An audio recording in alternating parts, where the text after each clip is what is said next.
அனைவருக்கும் வணக்கம். இளைஞனே தலைமை ஏற்கவா. இன்றைய இளைய சமுதாயம் தான் எதிர்கால உலகை கட்டமைத்து அடுத்த தலைமுறைக்கு கொடுக்கும் பொறுப்புடையது. இளைய சமுதாயம் என்பதில் ஆண், பெண், கற்றவர்கள், கல்லாதவர்கள் எல்லாம் அடக்கம். 100 ஆண்டுகளுக்கு முன் 30 வயது வரையிலும் ஏதும் அறியாதவர்களாக வாழ்ந்தனர். தீய கெட்ட வழக்கங்கள் அப்போது அதிகம் இல்லை. பெற்றோர், ஆசிரியர்கள், பெரியோர்களை கூறுவதை ஏற்று நடந்தனர் இளைய சமூகத்தினர். ஆனால் கடந்த 10 ஆண்டுகளாக செல்போன் ஒவ்வொருவர் கையிலும் கிடைக்க உலகம் கைக்குள் ஒடுங்கியது. இருந்த இடத்திலேயே எல்லாம் கிடைப்பதால் 12 வயதிலேயே எல்லாவற்றையும் அறியும் சூழலும் அனுபவிக்கும் வாய்ப்பும் வந்துவிட்டது. அறிவியல் வளர்ச்சி கண்டுபிடிப்புகள் எல்லாம் கூரிய கத்தியை போன்றது. கத்தி அறுவை சிகிச்சைக்கு பயன்பட்டு நல்லதும் செய்யும், ஆளின் கழுத்தை அறுக்க பயன்பட்டு தீமையும் செய்யும். எனவே அறிவியல் கண்டுபிடிப்புகளை நாம் எப்படி பயன்படுத்துகிறோம் என்பதை பொறுத்தே அதன் கேடும் பயனும் அமையும். இளைய சமுதாயத்தை தவறான விஷயங்களே எளிதில் கவரும். கெட்டவை பிடித்தமானதாகவும் விருப்பமானதாகவும் இருக்கும். நல்லவை அவ்வளவாக அவர்களை ஈர்ப்பதில்லை.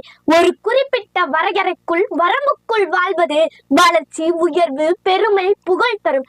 ஆனால் அப்படி வாழ்வதை இளைய உள்ளம் எளிதில் ஏற்காது.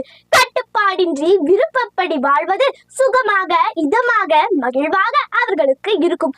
ஆனால் அது கட்டுப்பாடில்லா வாகனம் போல மோதி அழியும். பிள்ளை பருவத்தில் துள்ளித் திரிவதும், பள்ளி பருவத்தில் கருத்தூன்றி கற்பதும், அளவோடு விளையாடுவதும், பொழுதுபோக்கி மகிழ்வதும், கல்லூரி பருவத்தில் பொறுப்புணர்ந்து தனித்திறன்களை, ஆற்றலை வளர்த்துக் கொள்வதும், அதன் பிறகு வேலை வாய்ப்பு, வருவாய் ஈட்டலும் செய்தல் வேண்டும். அதுவரை தன்னுழையிலும் உணர்வு எழுச்சிகளை, ஆசைகளை வகைப்படுத்தி தீயென விளக்கி நல்லவற்றை செய்து தள்ளி போட வேண்டியவற்றை புலனடக்கத்தோடு தள்ளி போட்டு வாழ வேண்டும். 10 வயதிலே செல்பேசி வழி எதை வேண்டுமானாலும் அறியலாம், பார்க்கலாம். அதில் நல்லவையும் ஏராளம், தீயவையும் ஏராளம். கெட்டதில் நாட்டம் சென்று அவற்றை விரும்பி பார்த்தால் வாழ்வு கெட்டு பாழாகும். அடுப்பில் சோறு வைக்கிறோம் என்றால் அது வேக வேண்டிய கால அளவு வரை காத்திருந்து வெந்த பின் சாப்பிட்டால் சுவையாகவும் உடலுக்கு ஏற்றதாகவும் இருக்கும். மாறாக அவசரப்பட்டு பாதி வெந்த நிலையில் சாப்பிட்டால் சுவையும் இருக்காது. அப்படித்தான் வாழ்வும். எதை எந்தெந்த பருவத்தில் செய்ய வேண்டுமோ அந்தந்த பருவத்தில் அதை செய்ய வேண்டும். ஆனால் இன்றைய வன்முறை கலாச்சாரத்தின் ஊற்றுக்கண்ணாக திரைப்படங்கள் மாறி வருகின்றன. புகைப்பிடிப்பது, மது குடிப்பது என்று எல்லாவற்றையும் திரைப்படங்கள் காட்டுகின்றன. திரைப்படங்கள் பெரும்பாலும் இளைய சமுதாயத்தினராலே பார்க்கப்படுவதால் அவர்களே அதிகம் பாதிக்கப்பட்டு சீரழிகின்றனர். நடிக்கின்ற நடிகர்களை கடவுளாக கொண்டாடும் அவலம் இன்றைக்கு இளைஞர்கள் மத்தியில் அன்றாடம் காட்சியாகிவிட்டது. அன்றெல்லாம் இரவு மிச்சமாகும் சோற்றில் நீர் ஊற்றி சிறுவெங்காயம் சேர்த்து அதை காலை உணவாக எடுத்துக்கொண்டால் வயிற்றுப்புண் வராது, உடல் குளிர்ச்சியாக இருக்கும் என்று வழக்கம் இருந்தது. மதிய உணவில் காய்கறிகள், கீரைகள், மீன், கறி அதிகம் சேர்த்து கொண்டனர். புட்டு, இட்லி, கேழ்வரகு அடை, அதிரசம் என உடலுக்கு நலம் தரும் உணவுகளை உண்டனர். இன்றைய இளைய சமுதாயமோ பீட்சா, பர்கர், சமோசா, குளிர்பானங்கள் என்று உடலுக்கு தீங்கும் நோயும் தருவனவற்றை விரும்பி உண்பதை ஒரு ஃபேஷனாக கொண்டு செயல்படுகின்றன. வளமையான இளைய சமுதாயத்தை சீரழிப்பதற்கு இது ஒரு பெரும் காரணம் என்றே கூறலாம். பள்ளிகள், கல்லூரிகளில் அதிகப்படியான கண்காணிப்பும் கட்டுப்பாடுகளும் அவசியம். அரசு போதைப் பொருட்களை அறவே தடை செய்வதோடு அதை விற்பனை செய்கின்றவர்களை கண்டறிந்து கடும் தண்டனை வழங்க வேண்டும்.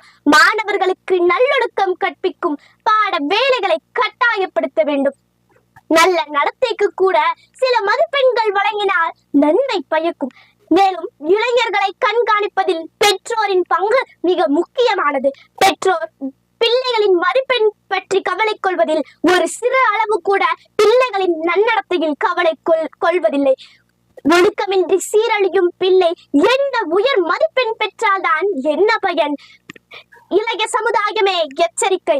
இன்றைய கால சூழல் மோசமாக இருக்கிறது என்பதை நீங்கள் ஆழமாக மனதில் கொள்ள வேண்டும்.